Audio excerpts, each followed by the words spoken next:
Senator Carr, South Korea, as I mentioned, has decided not to resume whaling, so it's situation normal as far as we can tell. Give us an idea, though, of what's been taking place behind the scenes. Well, I was honoured to be able to have our ambassador in South Korea, Sam Gerovich, speak to the South Koreans on July 6. You might recall that South Korean officials in Panama at a meeting of the International Whaling Commission had indicated a desire to resume whaling only 2 days earlier.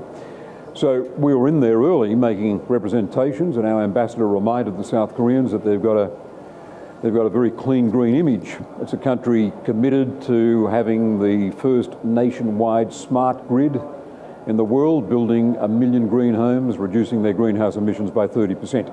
And if they proceeded with whaling, there would be a distraction from the image that South Korea is projecting to the world as it builds a green economy.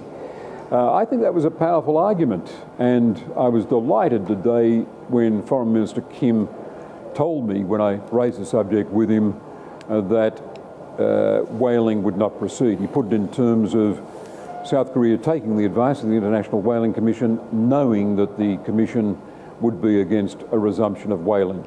And I think the South Koreans deserve a lot of credit for being responsive and demonstrating such leadership. I imagine there would have been a degree of sensitivity with the way this is treated because South Korea is one of our biggest trading partners. Were any promises or threats made to South Korea? No.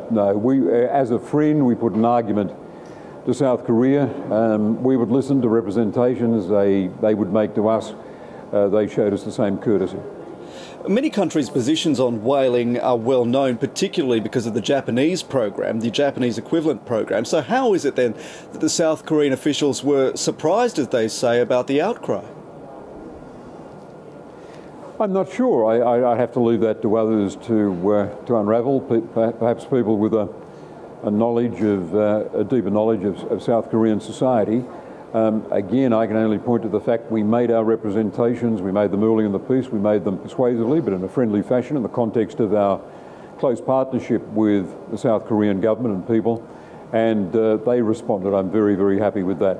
I think the Australian position is this.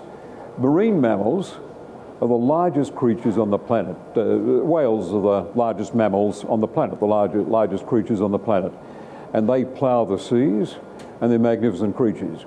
By saying no to whaling, we Australians are really speaking with respect about the other species we share the planet with.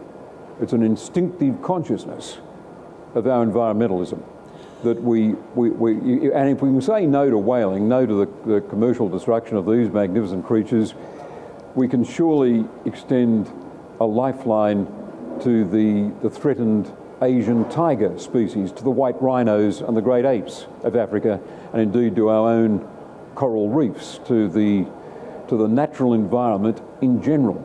We can say yes, because we're saying yes to the continued existence of whales side by side with humanity. So I'd pitch it in those terms. Australians are right to have this instinctive opposition to whaling, and it's nice to have that shared by a government as important as South Korea. As you well know, Japan's position on whaling is firmly entrenched. Do you think this episode, the outcry and the praise that's now being heaped on South Korea will help shift the position of the Japanese and indeed other countries like Iceland and Norway? I don't hold that hope. I haven't had evidence of that. We've got a network of relationships with Japan that are very, very important. We've made a conscious decision to separate from that our differences as friends over the issue of whaling.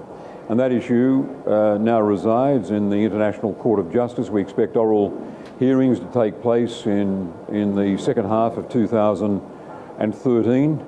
I think it's smart of Japan and smart of Australia to say we've got so much in common, so much to work on. We've got a very serious and profound difference of opinion over whaling, but we'll separate that out from our relationship and put it there in the court at the present time to be resolved according to those procedures.